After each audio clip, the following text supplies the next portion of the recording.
1% of dudes rapping, they ain't nice as me. 98% ain't live the same type of life as me. The judge gave me life and then they sent me where the life is be. That level 4 with depth and vice, the type of stuff they like to see. Two choices, fight or flee.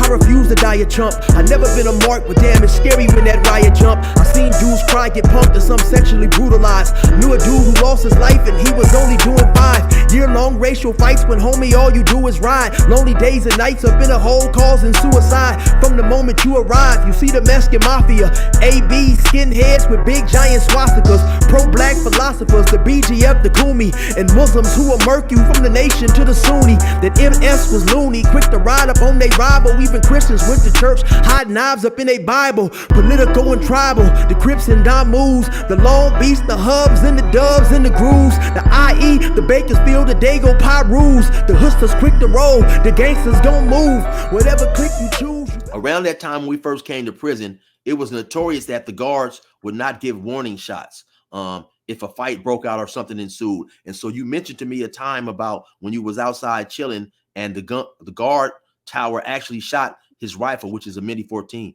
Tell me a little bit about that. Yeah, that was my first experience, man, when they actually used a Mini 14 on the yard, man. Again, I was on B yard at the time in Calipatria, so like I shared, I explained with you earlier that I smoke weed, and weed and drugs in general, they still circulate even in the prisons, contrary to what a lot of people may believe. And so me and one of my buddies, man, we sitting on the curb, man, by the basketball court, smoking weed, and I was high. I was high at the time. And so the alarm went off.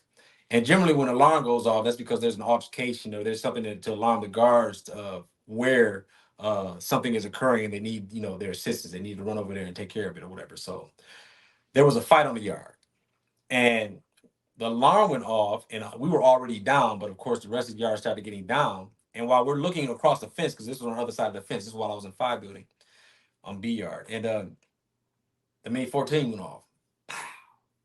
And immediately, that was the first time that I heard a gunshot while I was incarcerated. And I was sober immediately, man. The high left, because it was like, this is real, man.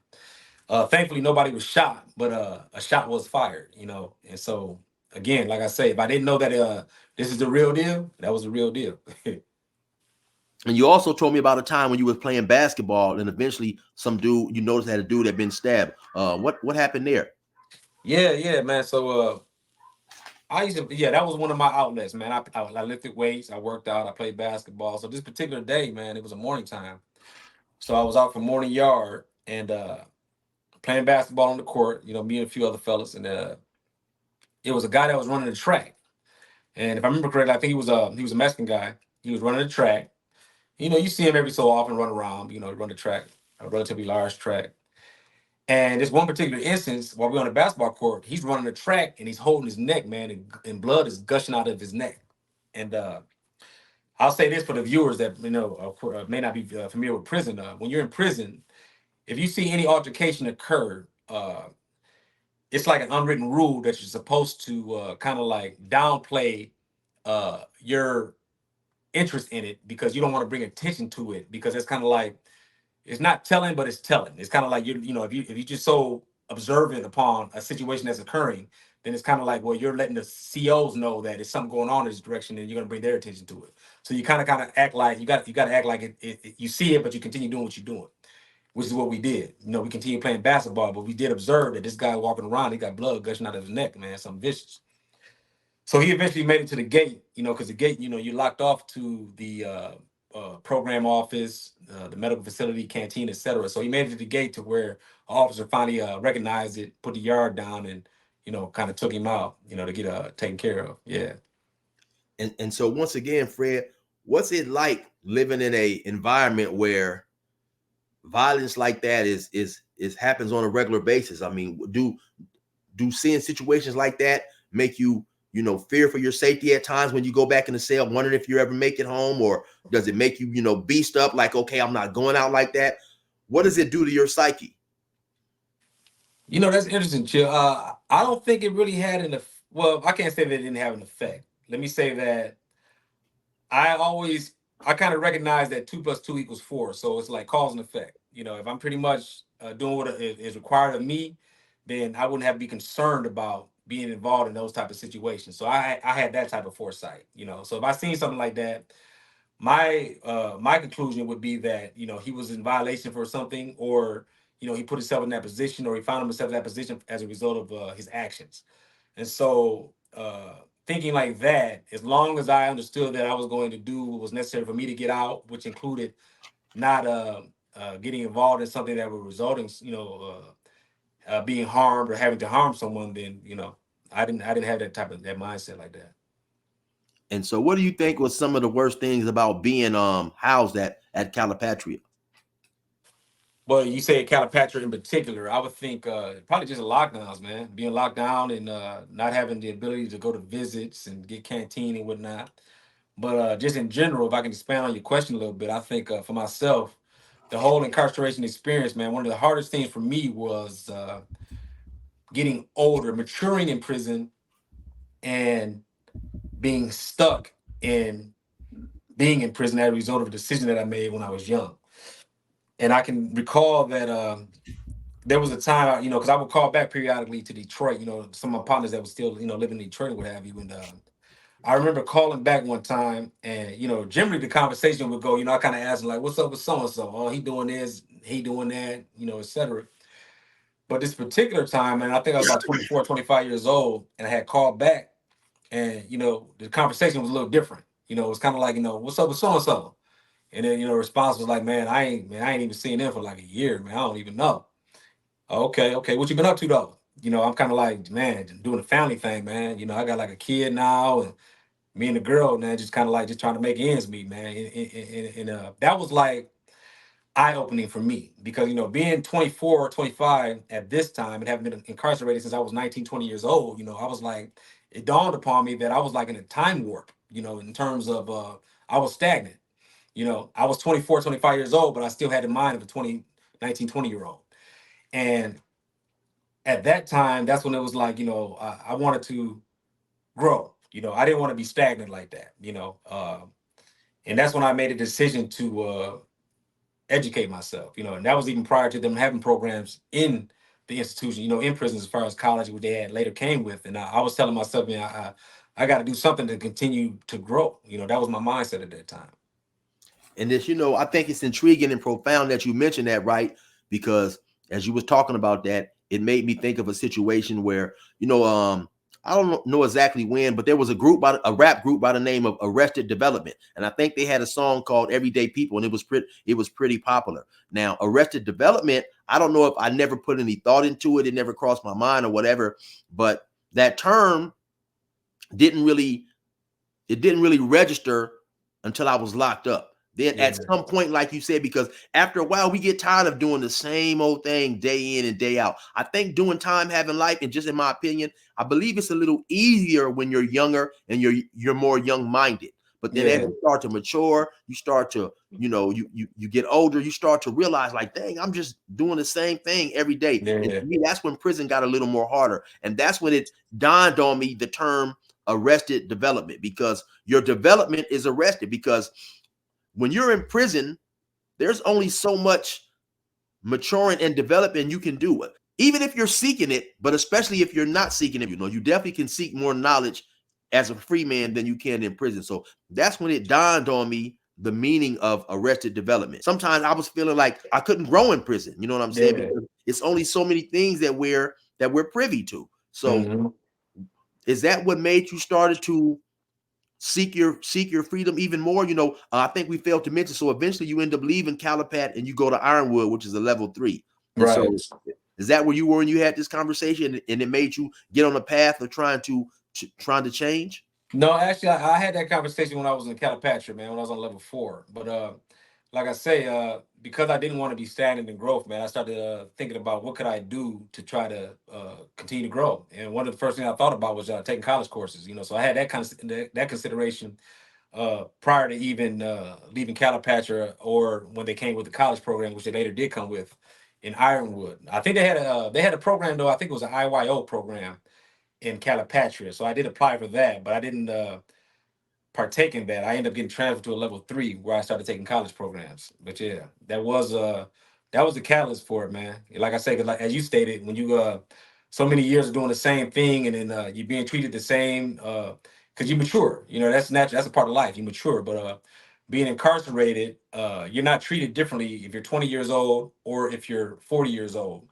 by the administration, because their job is safety and security. So they don't care that you're mature now. You're in prison now for a crime that you committed.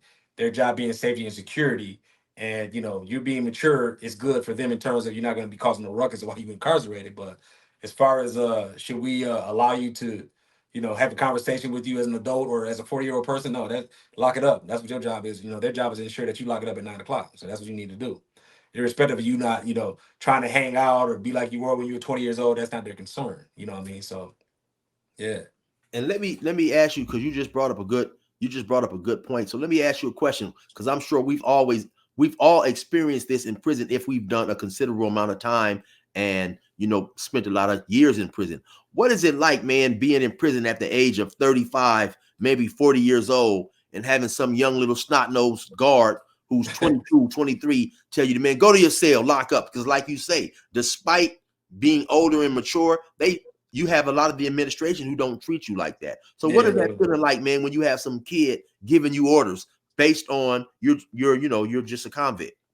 yeah, it's not a good feeling, man. I mean, you know, like I said, like prison is all about respect, and that goes both sides. You know what I'm saying? Whether it's inmates or guards, you know what I mean? And being incarcerated, when you know, like yourself, to be having done a significant amount of time, and you know how to conduct yourself, when you're being so-called disrespected among someone that by staff, it doesn't feel good, man. Especially somebody that you feel like you know more about their job than they even do. You know, so it doesn't feel good. I think for myself though, one of the things that was like a equalizer for myself was I had learned the law pretty well, so I was pretty dangerous, if you will, as far as writing grievances, 602s and what have you. So if I felt slighted in any kind of way and I felt that it rose to the level of where I wanted to address it, that's what I would do. You know, I would address it, and that pretty much was an equalizer, you know, in my experience. And so, what was, in your opinion, what was the difference between a level 4 like Calipat and a level 3 like Ironwood? Even though Ironwood, some yards were still quite active with violence. I think the difference was a level of respect, man. I would say this, like when I was in the level 4 prison in Calipatria, the use amongst the blacks, the use of the N word was non-existent for the most part. You know, there was like a unspoken rule that that word was not tolerated. You know, because there was a level of respect that came with ensuring that you knew that you are a black man and you're not the N word. When I went to the lower level institutions, the way that I seen it was more aligned with how things were conducted in free society on the streets. Because you got to keep in mind, when you're in a lower level institution, a lot of people have done a lot less time than they otherwise would have been doing if they were in a higher level institution. For example, it's easy to run into somebody that's been incarcerated for 25, 30 years in a higher level institution. Whereas on a lower level institution, you're going to run across somebody that got violated and they were just on the streets 8 months ago. And so again, like I say, that's one of the things that was significantly different, you know, in terms of, you know, you go to lower level institution and that level of respect, or should I say, use of the N word amongst the blacks, where it was non-existent on the lower level yard, on the higher level yard, on a level 3, a level 2, it was like just like on the streets how it's used, you know, profusely if you certain, you know, arenas. And so let me ask you this: when you was on the level 4, did you see a lot of black on black violence? You seen it, yeah, yeah. It wasn't like it was absent. Of course, like I say, the races were even on level 3s, and you know throughout the California institution, the races are pretty much together. But you did have where there would be disputes that had to rise, or they felt they rose to the level of having to be disciplined, whether it be disciplined or whatever reason. That you did have that, yeah. Different, you know, race on race, black on black, Mexican on Mexican, white on white, yeah. So when you got to Ironwood, which was the level 3, do you believe you saw significantly more black on black violence? Wow, it's a good question. You know what? Maybe there was more, but I would think probably because of the level of, like I say again, in Calipatria, it was so much more serious to where that if there was violence, although there was violence, it probably was uh, not as much, or should I say, you would have more stabbings, should I say, on a level 4 institution, and you would have more fisticuffs fighting perhaps on a level 3 institution. So in that regard, you may have more because there weren't as many stabbings as there were fights, or something like that. It's very seldom that on a level 4 institution that you would have a fight. More than likely, if it was going to be violence, it was going to be violence. It was going to be weapons involved. So eventually, during the period of your incarceration, you were sent to Ironwood. I was also sent to Ironwood, and at some point in time, we ran across each other again on C Yard. Also, my homie Chances happened to be on C Yard. Do you remember seeing Chances on C Yard? And if so, can you recall a few things that may have stood out to you about him? Yeah, I remember Chances. As far as what stood out to him about him from me is he was very respectable guy. Always wore his jacket. He used to work out with his jacket at all times. Like I say, he seemed to be what I would consider a convict. You had your differences from a convict and an inmate, and Chancellor was a convict, and that he knew how to do time, and respectable guy. Never had no issue with him. But yeah, I remember Chances. And so, when did you actively start pursuing your education seriously? That would probably have to have been, like I said, when I was about 24, 25 years old, man. That's when I did finally get moved to Ironwood. They had a program that they started providing college courses for those that were incarcerated, and I took full advantage of that. Yeah, so I think I was probably about 24, 25 years old.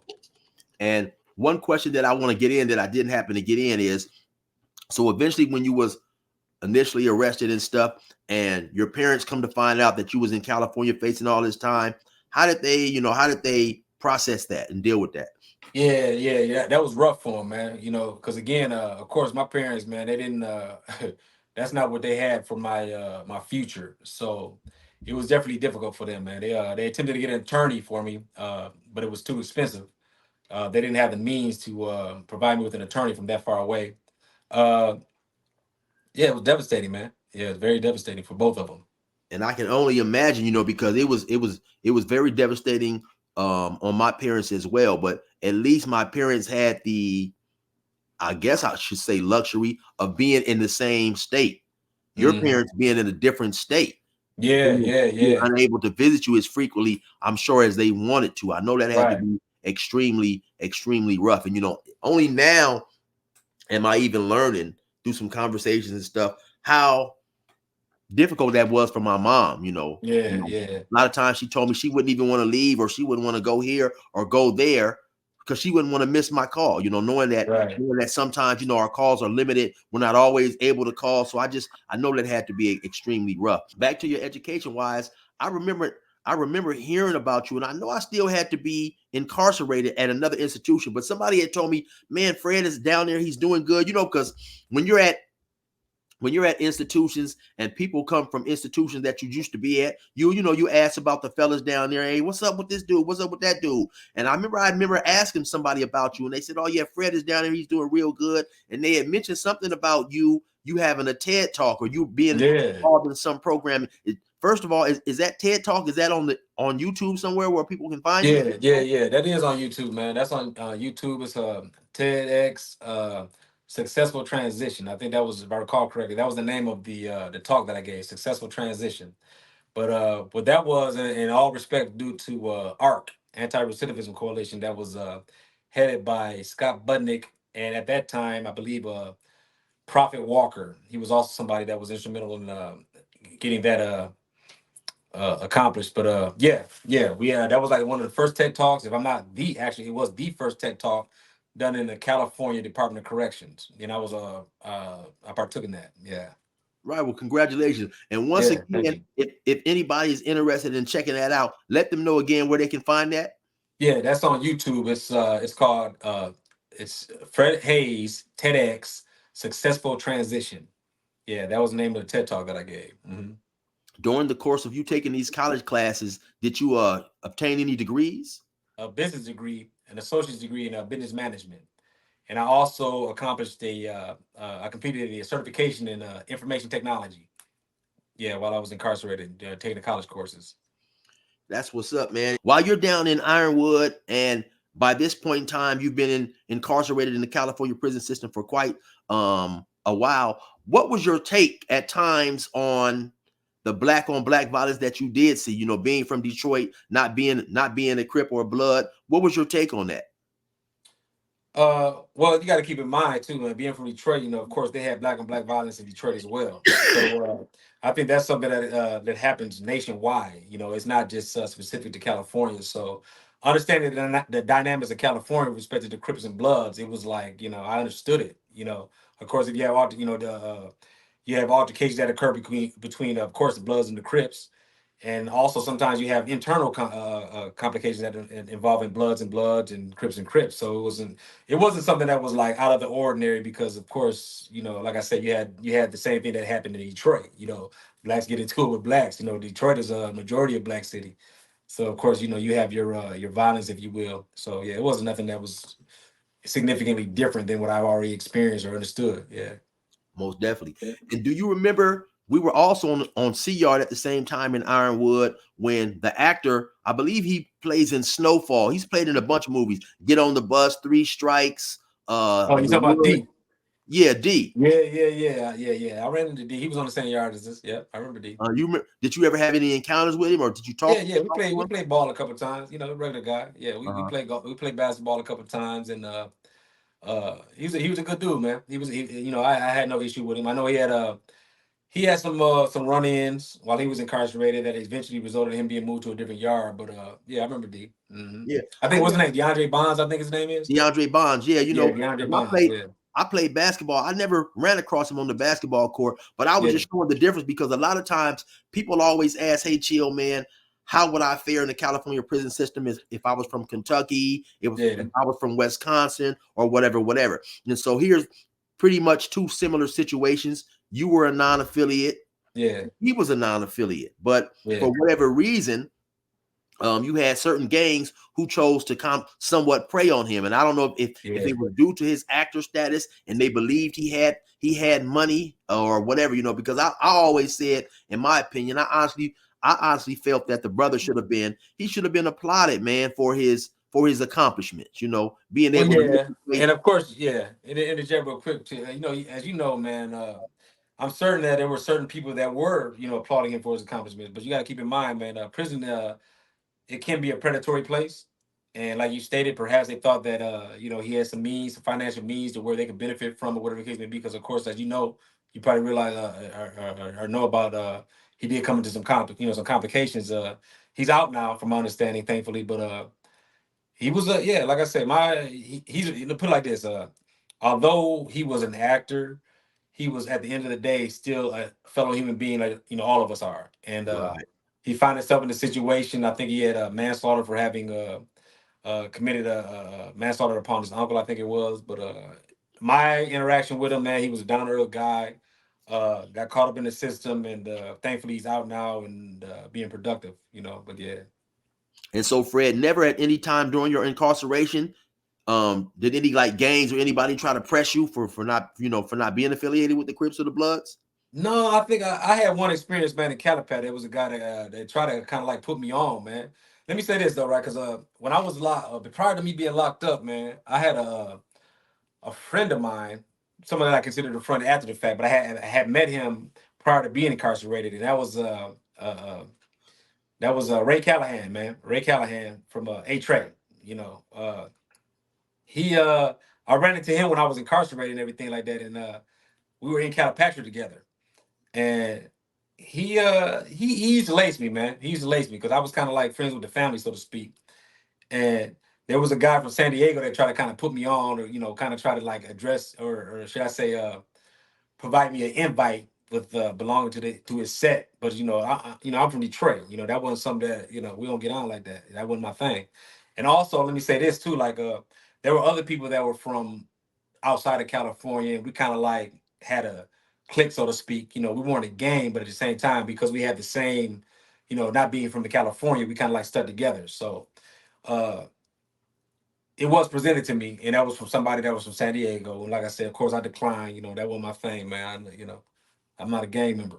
And so, to get a little bit more in depth, this guy from San Diego pretty much asked you if you wanted to become a member of his gang, his hood, or whatever. Yeah. I mean, he kind of like, because what happened was, I was pretty close with him. You know, we spent time together and whatnot. He was a little older than myself, but we I just shared this one incident. I won't put his name out there, but one time we went to the law library together, and he was kind of opening the door to let me see what, like, you know, what time it is as far as the what he had going on. So the free staff at that time at Calipat, he was bringing in the, you know, he was bringing in the sack, I guess. So we go in there and everything like that. He go in there and talk to the free staff and whatnot. And when he comes out, you know, we go back to the building and he let me know, like, look, this was time it is, man. And you can be a part of this. And I'm like, you know, okay, well, what you mean? What you mean I can be a part of this? And in so many words, he was kind of like, be down where, where I'm at with, what I'm at with it. And, you can have it like this. And like I said, that was never my mindset, man. I didn't come to prison to become a part of a gang. You know what I mean? That was never my thing. Like I said, I was should I say I had a rapport with people on both sides. You know, I was sailed up with Bloods at some time. Those that were Bloods, I was sailed up with Crips that were, people that were Crips at some time. And that wasn't my thing. So of course I declined, and that's what it was. But you had people that did become affiliated once they were incarcerated. And from my experience, when I seen that, a lot of times that didn't go too well. They were either, from my perspective, they were used for the benefit of the gang, or it wasn't for me, man. That wasn't my thing. No, you're 100% correct in my experience too, because when you join a gang in prison, a lot of times you definitely have to prove yourself tenfold to the people who you've affiliated yourself with then, in order to be accepted. When the dude gave you the invitation, do you feel it was any malicious intent, or do you feel he had any ulterior motive, or do you feel it was just a genuine invite? Maybe a little bit of both, man. Like I said, we had a little rapport. We hung out a little bit and everything like that. It might have been a little bit of both, but I think, like I said, I had some mature guys that were kind of in my ear, and I wasn't slow. You know what I'm saying? Like I said, that just wasn't my thing, man. Like I said, I didn't come to. I didn't need to be validated to be somebody, so to speak. I was fine being unaffiliated and trying to do my time to get back to my family, man. I wasn't really concerned about any of that. You know what I'm saying? Everybody had their thing. That just wasn't my thing. Most definitely. And so one last question. After you declined his invite, do you feel that you guys' relationship continued as normal? Did it slack off some, or? Yeah, it slacked off. It slacked off. I remember he made a comment. He was like, "Man, he just window dressing." No, he said, "You just window shopping." I'm like, "Oh, I'm just window shopping." Yeah, man, you just window shopping, right? And so kind of like it kind of like more so with myself, in terms of starting to understand that that's kind of direction that he wanted to pull me, and I did not want to go in that direction. So it was kind of like, we still, we cordial. It wasn't no animosity or anything like that, but it was kind of like, well, if that's where you at, man, I'm good. I'm good, man. Right. Well, then, in my humble opinion, it does seem that he may have had some different motives, because had he been genuine, in my opinion, you guys' relationship would have continued as normal. So maybe he Yeah, was true. looking to Perhaps, to perhaps. direct you in a bad route. So yeah, I'm believing that was good that you declined that invitation. Yeah, So definitely. at some point in our incarceration, once again, around 2016, 17, me and you, we crossed paths again in CMC West, which was a level 2. By this time, I can say that by this time, I can safely say that both of us was on a different route, trying to get home. The landscaping as far as the parole board had very much changed. We were starting to see a lot of lifers go home by that point. And by that point, I knew that I was going home if I could stay out of trouble, Yeah, as opposed to several years before. I didn't think I had a chance at going home. How are you yeah. feeling around that time? Oh man, yeah, I felt the same way, man. It was like, because I can recall, like, just the fact that I had a ride at a lower institution. I felt that, and also during that time, people were receiving dates. Prior to, like I said, when I first started my time, it was nobody getting no dates, man. Life meant life, and so when I was at CMC level 2, you heard a lot of people that had received dates, people that actually have gotten out. And again, I was like immersed in the law, so I was like privy to all of those things. So uh, it was just a matter of just keeping your nose clean, man. It was just continue to do what I've been doing, I was taking programs, different groups, the CGA and different groups that they had. Whatnot? What was that? CGA was a Criminal Gangs Anonymous, and just different groups that they had because they wanted you had to have evidence supporting that you would no longer be a threat of danger to society. And the way in which you would do that is that you would have to take these programs, get certifications in them or certificates to show that at least you've learned this knowledge and that through your prison experience you would continue programming, so to speak, when you got in free society. And of course, the way they do that is if you have a limited number of write-ups while you're incarcerated, then there's a good chance to believe that when you're released into the free society, you'll continue and not have infractions, crimes, etc., that you continue in, so that you can remain free. Yeah. Right. And then, so how many write-ups did you have, Fred? You know what, man? I had two write-ups. I had no. Let me correct that. I had several 128, which is a lower degree of a 115 write-up. However, the write-ups that I did receive, I end up beating them on appeal, 602 on them. And so in effect, I had zero write-ups as a result of that. Yeah. Right. With Because a limited number of 128s. a 128 is just like a documented verbal warning, pretty much. Correct. Correct. For example, like, you might have you're not supposed to keep your cell darkened, for example. Like when I was looking for institution, the lights never went off in the cell. You had like a dim light and a bright light. But what we would do is we would put a light cover up to ensure that it would be dark so you can sleep. You want to keep it dark. But you had certain correctional officers that would come around and let you know, take the light cover down, or alternatively, they'll give you a 128 saying that you had a light cover up. So, so I had, infractions, if you will, such as that. Yeah. Right. Because I believe the policy was somewhat like if the infraction was somewhat small, they were supposed to give you a verbal warning before Correct. they actually wrote you up. Correct. It's like I think they at some point they considered progressive discipline, verbal Right. warning, written 128, continue to then you get a 115, which is like a serious violation or whatever. Yeah. And then, also around that time, Fred, 2017, 2018, not only were lifers getting dates, I had heard about several lifers who had went to the board and got a date upon their first parole hearing, where when me and you first came to prison, that was unheard of. Right. Yeah. But by Yeah. that time, I knew several individuals who actually went in there on their first parole hearing and happened to get a date. And that also happened in your situation, right? Yeah, that's correct. That's correct. I think one of the things that kind of prepared me for that situation too was because I was so immersed in the law. So I was really like in tuned with what they were looking for when you go to the board hearing. Because I know that during that time they had certain case law that came out, and they finally honed it into no longer being a present threat of danger to society. And so further looking into what that meant, it was basically saying that you were at a level to where, you were at a low risk of committing another crime and coming back. And so having an understanding, when I went to the board, I was pretty much prepared with ensuring that I relayed to the board members that, look, I'm no longer a threat of present danger. I want it out. So thankfully it happened for me on my first time. Yeah.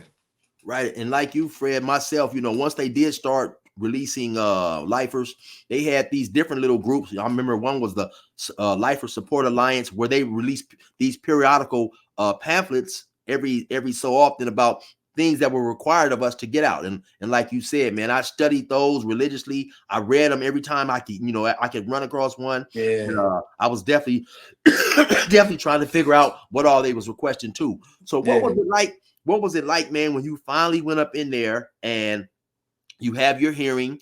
For those of you guys who don't know, when you have a parole hearing in California, you have two commissioners and the district attorney is in there, and your lawyer. So you guys, they ask you questions. They have a period where they excuse you from the room and they debate on whether you're going home or not. So what was it like when they excused you from the room to debate whether they was going to find you suitable or not?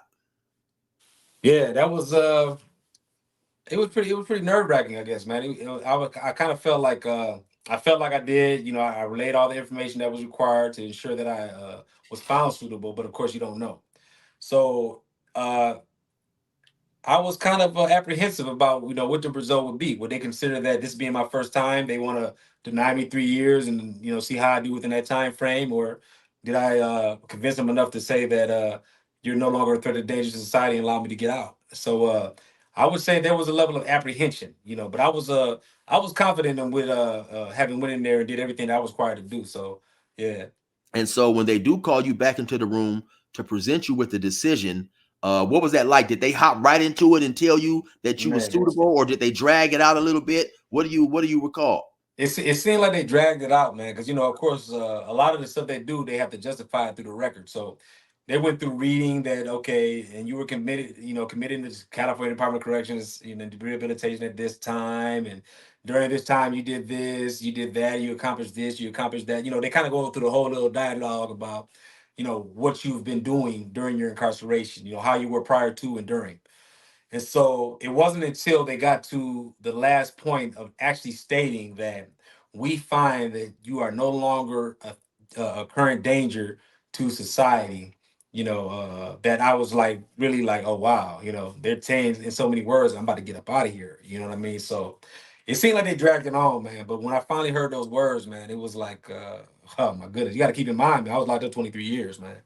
And like I say, having been through a time when they weren't letting anybody out to now sitting before these people and they're actually saying that we no longer find you a threat of danger to the community, which means that I'm going to eventually be out of here within the next 6 months or so. And yeah, it was a beautiful feeling, man. It was overwhelming. It was overwhelming, man. And so you went home maybe about 7 or 8 months before I did. And so for those of you guys who don't know, man, me and Fred used to hang out. We Yeah, used to jog together and stuff, yeah, of yeah, course. yeah, yeah. And so of course when you came back and you was found suitable, I was really inquisitive about what went on, which happens a lot when a person gets a date. Everybody wants to know what happened and stuff. And Right. so once I finally was found suitable, I was elated. And then the next day or two, it wore off because I'm right back to the same normal program. Because as you mentioned earlier, sometimes it takes about 3 to 6 months for us to get released. How was it after those first initial days of you being found suitable? Because like I said, we're right back to doing the same program that we've been doing for the last 23 years. Outside of knowing that we're going home, Yeah. nothing else really changes. That's true, man. That's true because you got to keep in mind though, although you found suitable initially, the governor still has authority to take your date away. If he chooses not to sign off on it, then you're back at square one, so to speak. So we had to wait 120 days for the governor to sign off and for us to be released. In the event that he didn't sign, he just allowed the bypass, and of course, again, you'd be released. So that was the most longest, man. That was the longest time of my time, man. Waiting for those 120 days, man, because you just don't know. You don't know if the governor feels like, well, it's a little too early to release this person, so we're gonna ask that he be reconsidered or take the date back, etc. So that was a long time, man. And I actually had it was bittersweet too, man, because the time frame in which I was found suitable. I called back home to Detroit to inform my family members I was gonna be getting out, man. And one of my family members, my little cousin, man, had he had got killed in Detroit. So that stands out too. So it was a bittersweet moment, man. It was thankful that for myself that I was going to be released, but it was also a sad time because I had lost a family member to the due to the violence that was still going on at home. Right, and you know what, Fred? Like I said, me and you were hanging out a lot during that time. We would get up in the morning sometimes and jog a lot. You used to try to run me in the dirt with the jogging, but I do remember you sharing that to me that your cousin had passed away and stuff. Yeah, yeah, yeah, yeah, Um, yeah. So that was rough. That was a rough time. and so, what was it like when you was finally released? Man, it was something, man. I remember, man, because my mother, rest in peace, my mother and my cousin, Shamin, came to pick me up, and they decided to go to a store, man. So you got to keep in mind, man, I haven't been in free society for 23 years up to this point. So what it was like for me is I thought to myself that I would stand out like a sore thumb, uh, which is interesting because even when I was incarcerated, I didn't get any tattoos because I told myself that if ever I were to be released, I didn't want to stand out like that. But because of all that time that I did, it was something that was still in the back of my mind about somebody's going to be able to see that I'm different. You got to keep in mind this is somebody that was incarcerated for so long, and he hadn't had the use of cell phones, with the exception of of course there's some that are floating around in the institutions, but he didn't have ready access to a cell phone, different things. So when I went to the store, I remember walking in and just thinking like, people can see that I'm like odd or something like that. My cousin, she would like kind of were like relating me, you good, you all right, which I was, but that was just something that stood out to me because again, it was foreign to me. And here it is that I was so tucked away, so to speak, from society, and now, boom, here you are back in society. So it was something, man. Just being around people and just walking around and being next to the people, people that members of society. It was different, but it was more so that was what was in my mind, which naturally so because like I say, I was removed for so long. Now, let me ask you a question. And I asked this to several lifers, and of course, the answer varies depending on who I'm talking to. But Yeah. for you now, does it even feel like you went to prison? Nah, that's interesting, man. I got out in 2017, man, which is what is that? 7 years removed. Being out it's 2024, so I'm like 6 years and some change from having been released. And now that I'm out and I'm dealing with life, paying bills and taking care of my family. I just had a new baby girl born. Congratulations, Yeah, thank you. congratulations, She was 2 months as of yesterday, the 26th. So thank you. congratulations. And I so, appreciate it. Yeah. So yeah. So in response to your question, man, it's that is like it seems like a whole new world back then. Haven't done that time, man. It's so night and day. Yeah. and because with me now, even though I have the memories of going to prison, once I got back out, with the exception of a few things, it felt like I had never really been to prison. Yeah. But Yeah. I asked some people, they said, "Oh no, man, it felt like I've been to prison." So the answer just varies with each person. Yeah, But it does. It does, man. And I would attribute that a lot to the fact that even while I was incarcerated, man, I was always focusing on, like I told you about, going through college and whatnot, about continuing to grow. So although I was incarcerated, man, my mind was out here, man. I was still thinking about making moves once I get out. You know what I'm saying? It wasn't so caught up in what was going on day to day in there. Although you had to, to ensure that your survival, of course. But it wasn't something that was my end all be all. You know what I mean?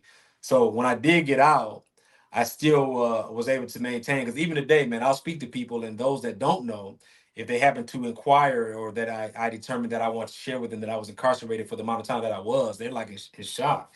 Like, what? Man, you was locked up. Not only that you was locked up, but you were locked up for how long? Because I don't have that aura. Like I say, I never purposed that I wasn't going to get tattoos, even though at times, there was a time that I was going to get a tattoo on my back arm of 313, which is a Detroit area code, but I never followed through. And all that was because, again, I was always focused on one day becoming a productive member of society. It wasn't about, as you have people in there that are like tattoos on the face, and that's just the life that they chose, and that's where they're at. And so that wasn't me. I was contrary to that. I knew that at some point, God willing, I was going to be up out of here. And I didn't want that to follow me to the degree where somebody can look at me and know that, okay, this guy has done some time. Yeah. most definitely, and I think you made a great point when you said that pretty much that you essentially didn't let being in prison become more important than it had to be. Right. And our survival was extremely important. And I agree with you on that. And I didn't, even though I took my survival serious, I didn't take it to the point where I didn't let it become bigger than it had to be, Right. as opposed Right. to, I think some people, that was their whole, that just, that was all they had to bank on. I pretty much, I guess, was being in prison. And so Right. I think that plays a big part into why, I feel that to me, it almost felt like I never went to prison. So I Yeah. definitely, Fred, want to congratulate you on having your daughter. So of course, was that Thank your you, first, man. that was your first child? That's my first child, man. Beautiful little girl, man. Yeah, my first Right. child. So Yeah. congratulations, man. So Thank what you. is it like, being able to get out now, being a father, um, at consider at one point in time, because like you said, it was profound to me, what you said earlier in the interview, that one of the first things that hit your mind when you got sentenced was, damn, man, I'm not gonna be able to be with a woman again. Is Yeah. this Yeah. is this what life is gonna be to me? And to be honest, that's one of the things that bothered me the most about being in prison, not having any access to women. Yeah. So, what was it like now being able to come home, all that you've been through, and now actually be a father? Man, it was grateful. I'm just grateful, man. Because I'm gonna tell you something, Chill. For myself, all the things that I had went through being incarcerated and finally coming out, man, I've come to the realization that I'm grateful, most and foremost to God, man, because I know that it ain't because I'm special, man. Like you said, even one of your raps, man, you had talked about, you knew a guy that was doing 5 and he ended up getting killed. Uh, I think I inquired because I actually knew that a person that had happened to, man. It was a gentleman in Calipat, man. And what happened was, I'll just share this real briefly. Like I said, the races were pretty much when you would go to Child, they would open the doors. Child being, dinner or breakfast, they would open the doors, and then inmates would step out, and they would stand before, in front of their doors, and each respective race will walk out according to their race. For example, if they let up, if the Mexicans, they would all congregate together, the blacks would kind of congregate together, whites, others, etc., and they would walk to the chow hall together, and that was more so of a security measure because of in prison, anything could occur. Or this one particular brother, a black guy, he took it upon himself to just walk on his own. He didn't wait for the group, so to speak. His other brothers, other blacks, and unfortunately, he was stabbed. He was stabbed, and he lost his life. And that guy, he wasn't sentenced to a life sentence. If I remember correctly, as your rap stated, he was sentenced to 5 years, and he didn't make it. And so I said all that to say that you never know what a day may bring, man. Just because you're sentenced to 16 months, 10 years, 3 years, life, you don't know what can happen once you're incarcerated. And I just said all that to say that I thank God that he allowed for me to get out and to be able to continue my life, man, because it didn't have to be. And it's nothing to do with me being strong or more wise than the next man. It's just by the grace of God that it wasn't my number, man. And so I'm just grateful. Yeah, I'm just grateful, man. Most definitely. And quickly that brings to mind, like me right now, like you say, Fred, I just feel grateful. I come home, I'm free. First and foremost, I'm free, and I feel that I'm extremely rich. And I'm not talking financially, I'm talking extremely rich in the terms of I have my life back. I'm able to spend time with the people that are most important to me, and I'm able to do things that I like to do. And so, then on top of that, I've been fortunate enough to, be blessed with a where I can come on here and talk to people and share my experiences. And some people are interested and enjoy hearing what I have to say. And I honestly say, if all this went away tomorrow, I would have no qualms about it, because it's like you say, I'm grateful, man. At a point in time, I didn't know when I was getting out. So now I'm able to come on here and people are interested in hearing what I have to say. So I said all that to say, I definitely understand the feeling, man, of just being grateful, being thankful, because, we've done time with some people who passed away. I know you remember my good friend T-Roll. He ended up passing away in prison. One of the most happy-go-luckiest, friendliest dudes a person would ever want to meet, And unfortunately for him, he done about 24, 25 years and he didn't make it home. So I definitely understand, man. I definitely understand your sentiments, So Fred, I would like to thank you for coming on here, man. Thanks for having me, man. So you're back in the D now, huh? I'm back in the D, man. I'm back in the cold weather and everything like that. I can't say I'm a fan of the cold weather, but I'm back here, man, with family and friends, and I'm back in the D, man. Man, well, congratulations to your freedom, to your success, to your new fatherhood, man. And I know that must be a great joy of yours. And it's always good to to chop it up with you and keep in touch from time to time. I appreciate seeing you and I appreciate having you on, man. Thank you so much. Yeah, always a pleasure, bro, man. Anytime, man. Yeah, anytime. All right, Fred, take care of yourself. I already know you're gonna take care of that beautiful little girl, man. Oh, no doubt about it. Enjoy life, man. Thank you so much. Thank you, man. To all your viewers, man, I just appreciate y'all. I hope if anything y'all can take away from this is just don't take for granted each day. You know what I'm saying? Just make the appropriate decisions as much as depends upon you to ensure that your outcome is what you want. You know what I'm saying? Because I will say this, that when I was incarcerated, I was one of the persons that I never thought it would be me, but it was me. You know what I'm saying? And so I just leave that with y'all, man. Just do the right thing, man. It pays off, man. It pays off in the long run. Thank you. I appreciate it, man. And you already know what time it is. It's your boy 16 to Life. Resume normal program.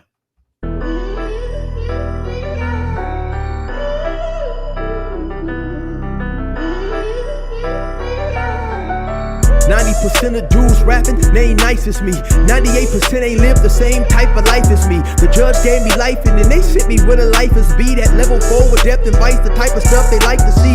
Two choices fight right to flee. I refuse to die a chump. I never been a mark, but damn, it's scary when that riot jump. I seen Jews cry, get pumped, and some sexually brutalized. Knew a dude who lost his life and he was only doing 5-year-long racial fights when homie all you do is ride. Lonely days and nights up in a hole causing suicide. From the moment you arrive, you see the Mexican mafia, AB skinheads with big giant swastikas, pro-black philosophers, the BGF, the Kumi, and Muslims who will murk you from the nation to the Sunni. That MS was loony, quick to ride up on they rival. Even Christians went to church, hide knives up in a Bible. Political and tribal, the Crips and Damus, the Long Beach, the Hubs and the Dubs and the Grooves, the IE, the Bakersfield, the Dago Pyrus, the hustlers quick to roll, the gangsters don't move. Whatever clique you choose.